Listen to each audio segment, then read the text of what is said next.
درد و ناراحتی تو منطقه‌ای که دچار زگیل شده، احساس سوزش تو ناحیه تناسلی، ممکنه خونریزی خفیف داشته باشید.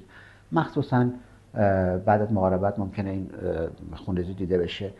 ممکنه رطوبت بیشتری داشته باشه، همیشه احساس کنند که ممکنه بگه من خیس هستم و اینها ممکنه این داشته باشه. بعضی وقتا خارش همراه با سوزش میتونه از علائم ویروس باشه. در خصوص روش‌های تشخیص بستگی داره کجا گرفته باشه. اگر تو ناحیه لگن باشه، ببینید حتما تست پاپ اسمیر باید گرفته بشه. در صورتی که مثبت باشه تو ناحیه مثلا مقعدی و اینها، اون وقت ما باید کولونوسکوپی بکنیم و بقیه نواحی رو میتونیم با آزمایش خون مشخص بکنیم که تقریبا بهترین گزینه هستش برای اینکه بدونیم کسی ویروس داره یا نه. متاسفانه از نظر درمان قطعی نداره و این ویروس همیشه تو بدن ما خواهد موند، ولی میتونیم زگیل هایی که مشخص شده و در ظاهر میبینیم اونها رو برداریم. حالا بیا میتونیم با روش های مختلف، میتونیم با لیزر برداریم، با RF جراحی برداریم، کرایو کنیم، یا با درمان جراحی و موضعی میتونیم این کار رو انجام بدیم. ولی این فقط ضایعات رو برداشتیم که البته بهتره این کار انجام بشه، به خاطر اینکه اون خود زگیل، ضایعات زگیل منبع ویروس هست و پر از ویروس هست زیرش و میتونه منتشر بشه و اون منطقه رو کلا بگیره. پس بنابراین برداشتنش حتما توصیه میشه، ولی اینو باید بدونیم که درمان قطعی نداره و همینطور از داروهای استفاده کنیم سیستم ایمنی رو تقویت میکنه. ولی نکته مهم اینه که ما باید پیشگیری بکنیم، چون درمان نداره پیشگیری بکنیم و پیشگیریش هم هیچ چیزی نیست جز واکسن.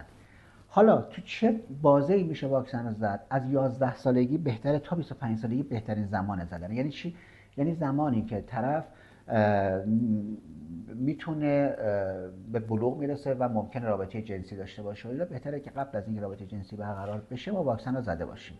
حتی کسایی که زگیل گرفته بودن هم من توصیه میکنم بزنید، برای اینکه توضیحات قبلی گفتیم سوش‌های مختلفی هست. ممکنه شما یکی از سوش‌هاشو گرفته باشید، بقیه سوش‌ها رو نگرفته باشید. پس بنابراین واکسن کمک میکنه که بقیه سوش‌ها نگیرید.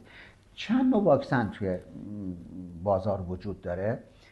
یکی از واکسن ها که ایران داره تولید میکنه واکسن دو ظرفیتی هست. واکسن دو ظرفیتی دو تا سوشو میگیره، یعنی سویه های 16 و 18 رو برامون محافظت میکنه که میدونیم که 90% ویروس ها هم همین دو سویه هستن. پس بنابراین کسی که اگه یه واکسن دو ظرفیتی بزنه در مقابل این دو تا سویه که 90% زگیل ها رو چیز میکنن باعث میشن مقاوم میشه و نمیگیره دیگه. پس بنابراین واکسن دو ظرفیتی هم عالیه.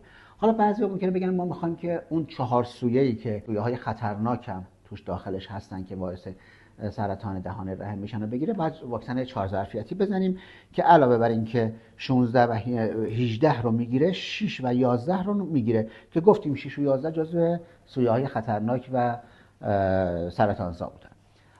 واکسن 9 ظرفیتی هم داریم که البته تولید ایران نیست، خارجی هستش. پس بنابراین این واکسن 9 ظرفیتی خب همونطوری که مشخصه 9 تا سویه مختلف رو که سویه‌اشو عرض کردم خدمتتون اونها رو پوشش میده و بیشترین میزان پوشش رو برای شما داره. شاید تا 99% جلوگیری میکنه از زدن زگیل در آینده و همینطور پیشگیری میکنه از سرطان‌های بعد از زگیل و اینها.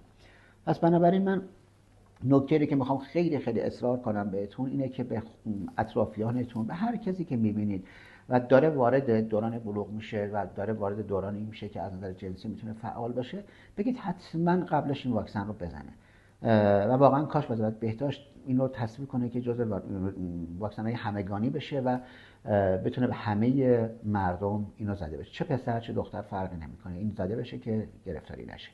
حالا اگه سوال چیزی داشتید در خدمتتون هستیم اینو بگیم، ولی واقعا چیز مهم و خطرناکی هستش که بایستی بهش توجه کنیم. متشکرم.